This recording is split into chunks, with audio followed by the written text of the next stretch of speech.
जो मैंने बोला कि उस बहन ने अपने घर को खोद दिया और वो रो रही थी। हमारे उधर राजस्थान की एक घटना है, सवाई माधोपुर में कोई बुढ़िया मैया छह चरा रही और उधर में प्रत्येक एक एक दो दो किलो चांदी, चांदी के खड़ुआ, चांदी की खंगवारी आधी आधी किलो की, एक एक किलो की। अभी एक 15 दिन पहले हमने पूछा एक बुढ़िया से, उम्र होगी 70, 75, 80 साल की और बोझ में मर रहे। हमने कहा माता जी कितना बोझ, कितने की है खंगवारी? 1 किला। हमने कहा तो इनको क्यों लटकाएं और तुम परेशान हो रही हो कि हमारी शान है, हमारी शान। हमने कहा तुम अगर उतार दोगी तो शान घट जाएगी। हाँ, समाज में लोग ठीक नहीं मानते। बताते हो बुढ़िया को पकड़ लिया चोरों ने और कुल्हाड़ी से उसके हाथ पैर काट और वो चांदी के खड़ुआ पैरों से और हाथों से दोनों जगह से उतार और बेचारी बुढ़िया सोने चांदी के गहने आभूषणों को कोई पहन करके आज बाजार में चली जाए और शाम को अगर सुरक्षित आ जाए तो बहुत बड़ी बात जानी हो और नहीं कहीं न कहीं लुट जाए। इसलिए सच्चे अर्थों में ये गहने और आभूषण ये दृष्टांत है, उदाहरण है। संत जब कई विशेष बात को बताते हैं तो कोई उदाहरण देकर के बताते हैं। तो ये कवि का भाव कि जो बहन और बेटी या भाई अपने रूप और सौंदर्य को बढ़ाने के लिए जो गहने और आभूषण पहनते हैं, सच्चे अर्थों में उनसे तुम्हारी सुंदरता नहीं खिलती है। उस सुंदरता का कुछ और भाव है और वो क्या है, वो हम इस भजन में बताएंगे।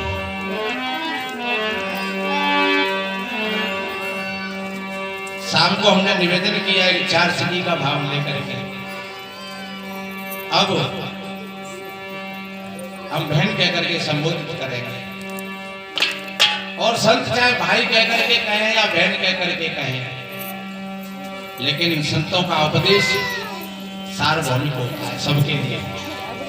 भाई कहकर के कहें तो बहनों को समझ लेना चाहिए और बहन कहकर के कहें तो भाइयों को भी समझ लेना चाहिए। और वास्तव में ये चेतन है, ये न स्त्री है और न पुरुष है।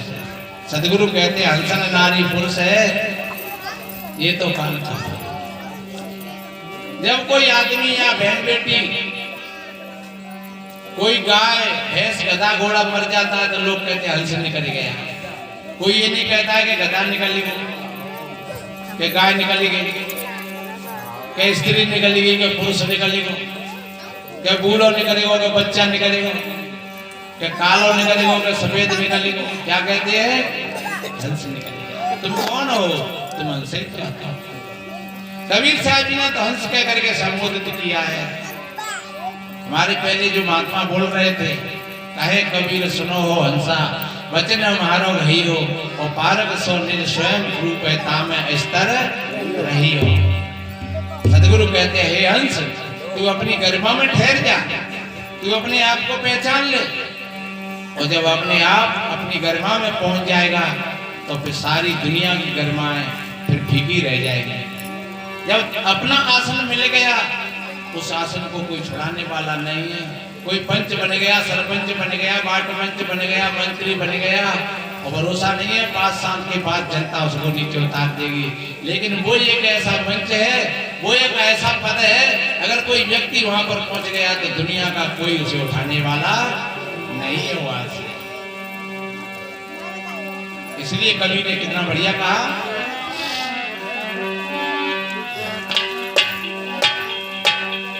सती को गैनो। और इन भजनों को आप 10 बार याद करके गाओ और 10 बार गुनगुनाओगे, इनके शब्दों पर विचार करोगे तो नई नई प्रतिभाएं जागृत होंगी आपके अंदर।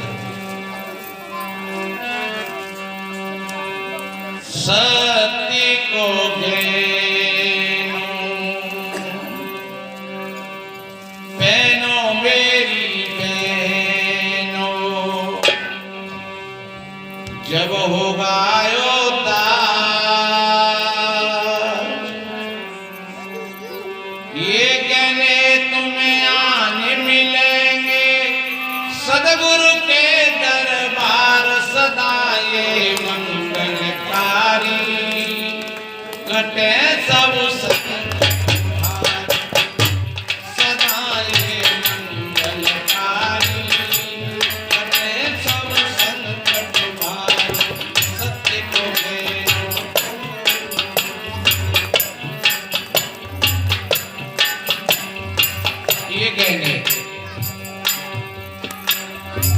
वास्तव में अगर ये कहते कोई भाई बहन कहने आभूषणों को यूज करता है, वो दुनिया में सबसे श्रेष्ठ व्यक्ति, सबसे सुंदर होता है। और जिन्होंने सोने चांदी के गहने आभूषण खरीदे, सोना चांदी इकट्ठा किया, महबूद गजनबी ने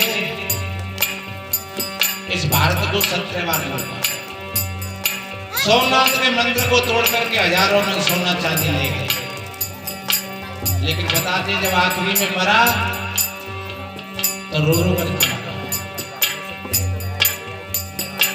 इतना व्याकुल, नींद नहीं आती है। अपने साथियों से कहा, मेरे भाइयों, मेरी चारपाई को वहां पहुंचा दो जहां सोने चांदी की तिजोरियां रखी हैं। और बताते जब उसकी चारपाई वहां पहुंचा दी, उन तिजोरियों के सर फटक फटक करके रोने लगा। हाँ, ये लाल भूरे काले पत्थरों के लिए मैंने कितने असहाय प्राणियों के कत्लेआम किए, कितनी माताओं की गोदें खाली करी और कितनी बहनों के श्रृंगार लूटे। मैं समझता था कि ये सब कुछ मेरे साथ में जाएगा, लेकिन ये तो सबका सब यही रह जाए। और बताते हैं दुनिया का अमीर वो रो रो करके, और मीरा उसको भी फेंक करके,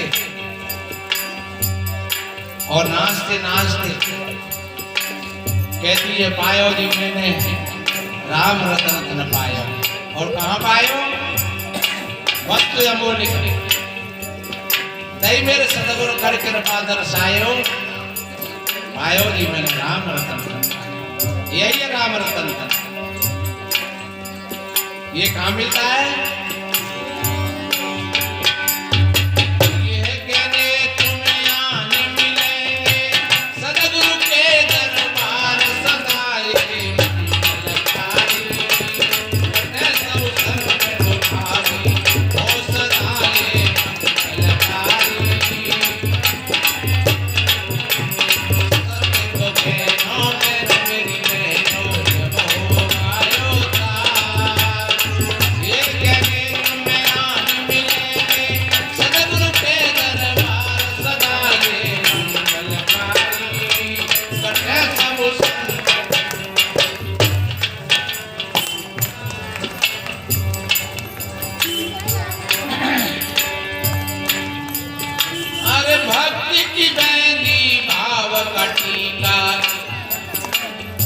भक्ति की बेटी,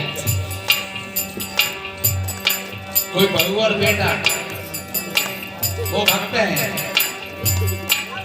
बहुत सासू मां की सेवा करती है, क्योंकि समर्पण का ही नाम भक्ति है। सदगुरु कहते हैं कि नाचे कूदे भक्त ना हो। जो पति और पत्नी के प्रति में समर्पण भाव है तो वो भक्त है।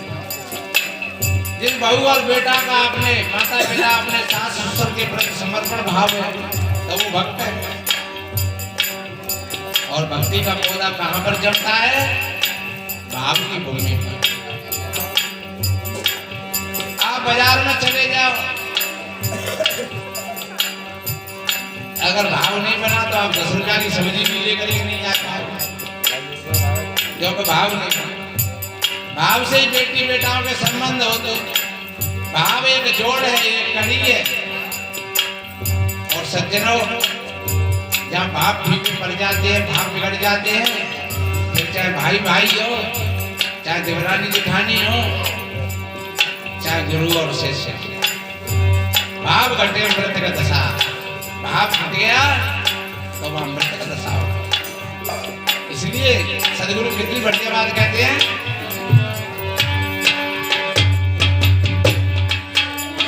भक्ति की बैली भाव कटीला, मस्तक की चलगाना, सदगुरु सार सप्त कुंडल कानों में लटकाना। ओ सदगुरु सार सप्त कुंडल कानों में लटकाना।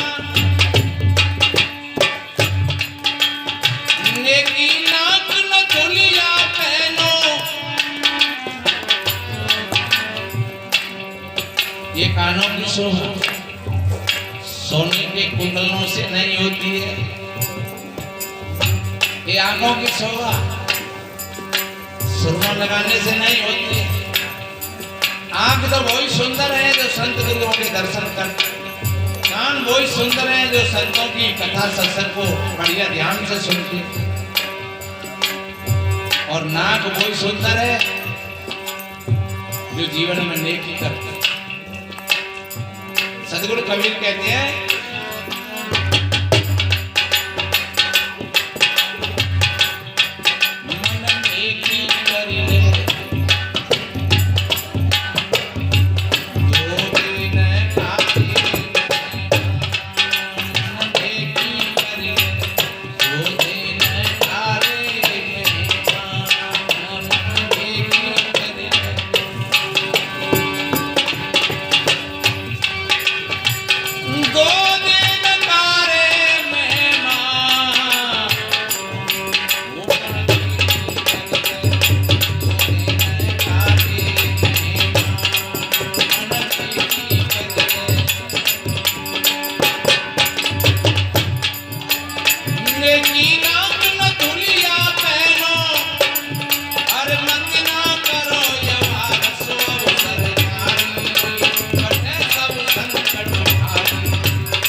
सुख और शांति चाहते हो तो भूली भाई ने कहा कि आप ऐसे गहने आभूषण को पहनो, ये सोने चांदी के गहने और आभूषण ये तो लड़ाने ही वाले, ये तो मिड़ाने ही वाले, इन्हें तो मौका लग जाएगा तो चोर भी ले जाएंगे, ठग भी ले जाएंगे।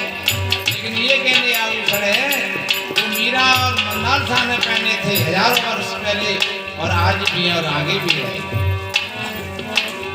और देखिए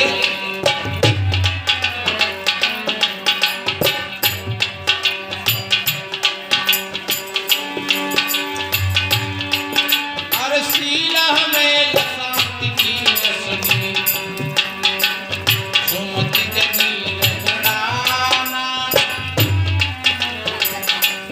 शील की हमें तथागत बुद्ध ने 5 शीलों की चर्चा की। वो कौन से है? पहला शील है किसी प्राणी को नहीं सताना चाहिए, अहिंसा परमो धर्म, चाहे चींटी से और हाथी तक।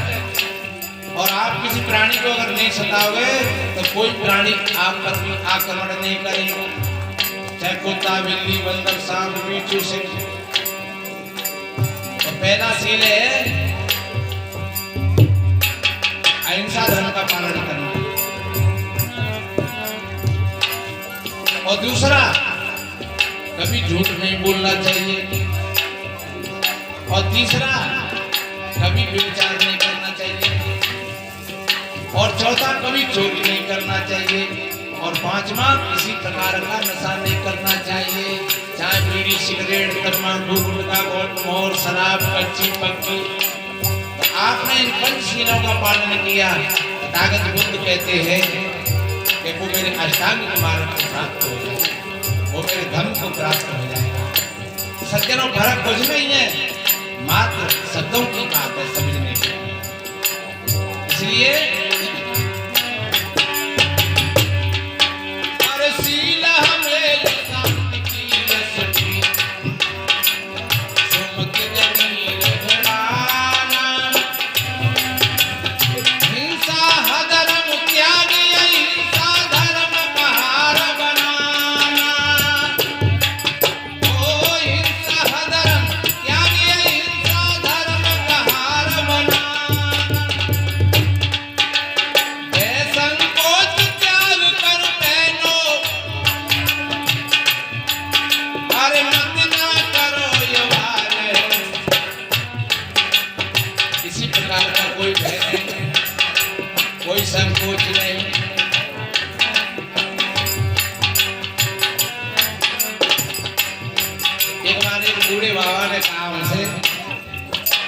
आज या सत्संग में भाई भविष्य ले तो शायद कभी परिवर्तन हो जाए। क्योंकि सासू होने के मामा ने घर घर ऐसी चलते रहे।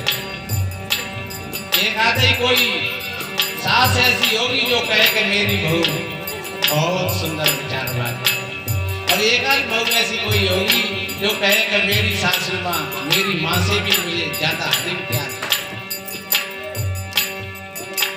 हमने कही तो कोई बात नहीं है, या तो हमें घर में बुलवाई नहीं, या बहू ने आश्रम में भिजवाई थी। हर संडे को सत्संग रहता है। बोले महाराज आश्रम पर तो नहीं आएंगे हमारी बहू। क्यों? कहते हम बड़े आदमी है समाज में, लोग कहेंगे बहू आश्रम पे जाते हैं। हमने कि ऐसे तो कहने वाले मीरा से भी कहा लोग। एक कड़ी बताऊं,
इसलिए मेरे भाई बहनों ऐसा कहा है कि कामी क्रोधी लालची सम भक्त न होए, और भक्त करे कोई सूक्ष्म जात भरण पुन को। अरे भय संकोच त्याग कर बहनों, अरे मत ना करो ये मारे सो अवसर जारी।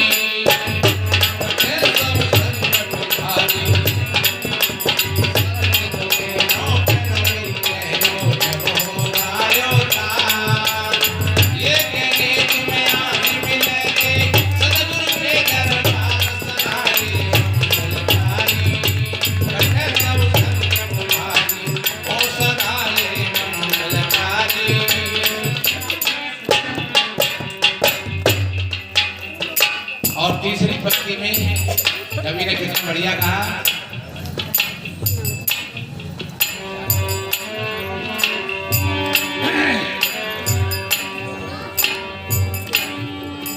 और दया की चूड़िया तन में तुम पहनो खूब बिचारी।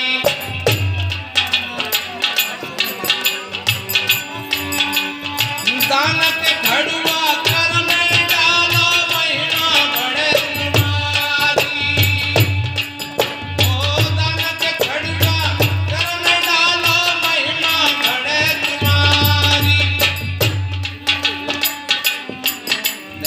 चूड़ी और दान के घड़ुआ, ये हाथों की शुरुआत तो दान देने से होती है। हाथ दान देने के लिए ये हाथ का हुआ मारे पीटने के लिए नहीं है। अगर इन हाथों से तुम किसी को मारते पीटते हो, किसी पर छीना झपटी करते हो, तो समझ लो तुम अपने हाथों का दुरुपयोग करते हो। इसलिए दया की चूड़ी और दान की खल, और दान भी कैसो बढ़िया दे, अच्छा दे। ऐसा नहीं। एक बार एक लड़का ने मास्टरों ने कई मोड़े थे, कई मोड़े कौन की भैंसिया दूध दे दे। एक लड़का ने कही माई दे दे, तो कहा दूध लाइए खीर बनाएंगे। और लड़का ने आकर के कही अपनी मैयों से, हाँ ध्यान से सुनना, लड़का ने कही अपनी मैयों से, माताजी मास्टर दूध मांग रहे, खीर बनाए हुए। बोले बेटा दे देंगे लगभग। एक दिन ऐसा हुआ कि उसने दूध निकाल करके बाल्टी रख दी और तब तक कुत्ता चलावा सुबह में पेशाब कर।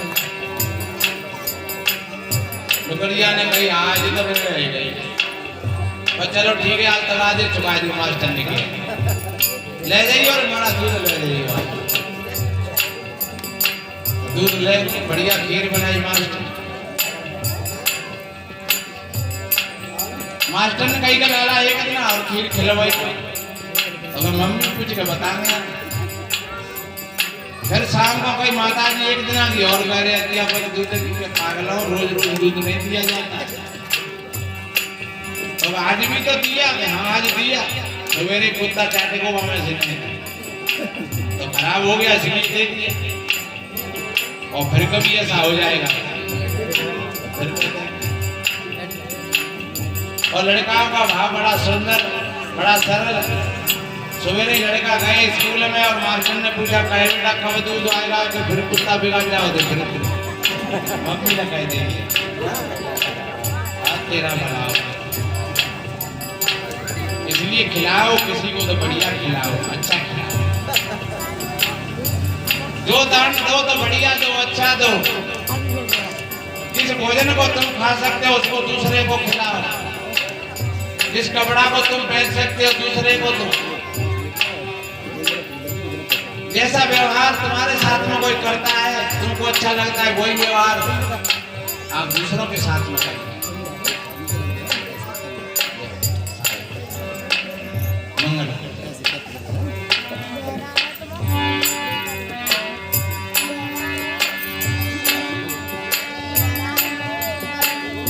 दान के घड़ीवा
रहते हैं तो वो चोरी में पटक खा जाते हैं। सावधानी हटी और दुर्घटना घटी। इस भजन का अगर हर कड़ी का अर्थ किया जाए तो एक बड़ी किताब बन जाए। और समय अपनी ओर है, इसलिए आखिरी पंक्ति में कितना बढ़िया कहा,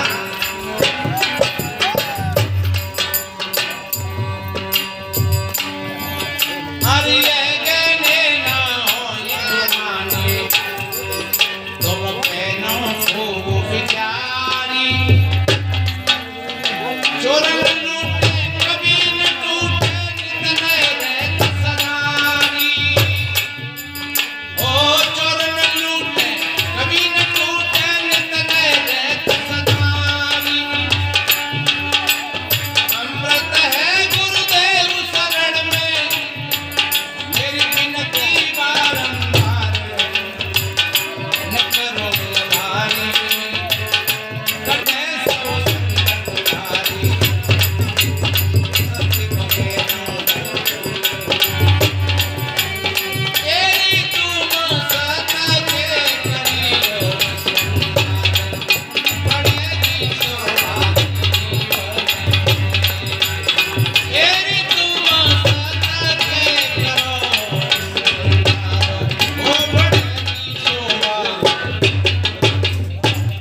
इसलिए मेरे भाई बहनों, हमारे जो भीतर की जो प्रतिभा है, किसी विद्वान ने कितना बढ़िया कहा है कि धनी होना चाहे तो धर्म करिए रे नर, और गुणी होना चाहे तो पहचाने अपने गुण निपुण। तुम निर्गुणिया नहीं, तुम सबके अंदर में सारी चीजें भरी है। के गुणी होना चाहे तो पहचाने अपने गुण निपुण, जो भलाई चाहे तो बुराई ते बच सदा, और मान बढ़ो चाहे तो छोड़े अभिमान। ज्ञानी होना चाहे तो सदगुरु की शरण ले, और भ्रम से छूटना चाहे तो छोड़े भ्रम ज्ञान। कहत कबीराय सुख चाहे तो संतोष करी, और मुक्त होना चाहे तो ले परखी आत्मज्ञान। ध्यान रखो, उस आत्मा को ही अमृत कहा है। अमृत है गुरुदेव शरण में। और लोग कहते हैं कि पहले अमृत था, लेकिन हम कहते हैं कि अमृत कहीं नहीं था। अगर अमृत होता तो आज कोई लोग ऐसे होते कि जिन्होंने अमृत पिया होता, और वो कहते कि ये 4000 वर्ष पहले है, ये 10,000 वर्ष पहले है। लेकिन अमृत क्या है? ये संतों की वाणी अमृत है, और ये आत्मा है चैतन्य, ये अमृत है। और हमारा जो अच्छा व्यवहार है वो अमृत है। दया है, क्षमा है, संतोष है, धीरज है, शील है, विचार है, विवेक है, ये सब ये अमृत है। और हम शाम सवेरे बैठ करके और थोड़ा अपने भीतर में झांक करके जाएं, हम अपने मन का निरीक्षण परीक्षण करें, हम अपनी आती जाती श्वासों को देखें तो एक एक श्वास आ रही है और जा रही है। किसी विद्वान ने कहा है, होश दरदम लक्ष्य पर कदम मंजिल दर कदम। जो होश के साथ प्रत्येक श्वास निकलती है, होश के साथ हर कदम उठता है, तो आपकी मंजिल आपसे दूर नहीं है, क्योंकि आप तुम स्वयं मंजिल। तो इसलिए मेरे भाई बहनों, हम धन्यवाद देते हैं इस सत्संग में मुख्य, इस सत्संग के संस्थापक, सत्संग कराने वाले हमारे संत श्रद्धेय श्री संतोष साहिब जी, और फिर भक्त श्री विजय सिंह जी, उनके चारों पांचों बेटे, फिर आप सभी मित्रगण, और विशेष धन्यवाद के पात्र और हमारे पंडित जी, जिनके आवास पर संत महात्मा 3 दिन से निवास कर रहे हैं बड़ी श्रद्धा और प्यार से। और सभी भक्तों ने बढ़िया सेवा करी यहाँ पर, संतों के प्रति भोजन जलपान जगह जगह जगह जगह जगह जगह धन्यवाद। और सबसे और विशेष बात आप सभी भाई बहनों के लिए, क्योंकि आप सभी भाई बहन यहाँ सत्संग सुन रहे हो बैठ करके 3 दिन से बराबर, और निश्चित रूप से आशा ही नहीं पूर्ण विश्वास है आपके जीवन में भी परिवर्तन होगा, आपका जीवन अच्छा बनेगा, सुंदर बनेगा। बस यही संतों की भेंट पूजा है। कहते हैं कि घर वाले लोग तो मांगते हैं नोट, और नेता लोग मांगते हैं वोट, और ये साधु महात्मा मांगते हैं खोट।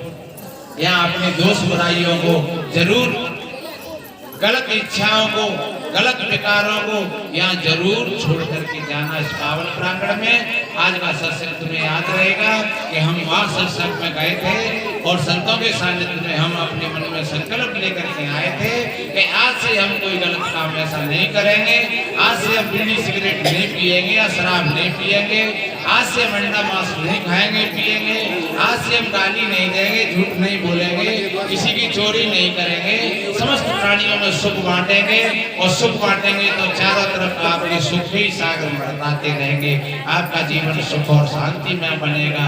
संतों का यही भाव है, क्योंकि यहाँ कोई स्थायी रहने के लिए नहीं आया है, आज यहाँ पर हैं और यहाँ से सबको जाना है। सदगुरु कहते हैं यहाँ रह रहे हो निकलना पड़ेगा, नहीं चाहने पर भी चलना पड़ेगा। यहाँ रह रहे हो निकलना पड़ेगा, नहीं चाहने पर भी चलना पड़ेगा। जिसे त्याग कर हाथ मलना पड़ेगा, जिसे त्याग कर हाथ मलना पड़ेगा।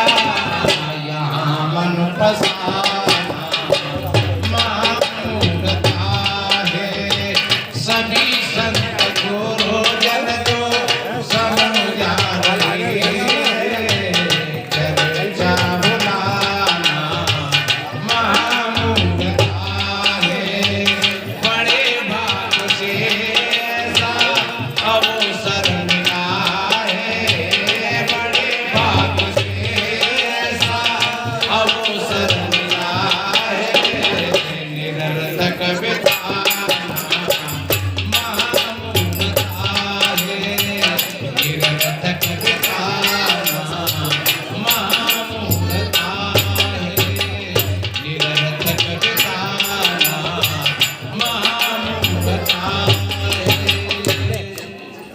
सर्वे भवन्तु सुखिने सर्वे सन्तु निरामया, सर्वे भद्राणि पश्यन्तु मा कश्चित् दुःखभाग् भवेत्। सभी का जीवन आनंद में हो, सभी निरोग हो, सभी स्वस्थ हो, सभी का मंगल हो। इन्हीं शुभकामनाओं के साथ यह वाणी का समर्पण की ओर ले चलते हैं। आप सभी भाई बहनों के लिए कोट कोट साधुवाद धन्यवाद। बोलिए श्री सद्गुरुदेव।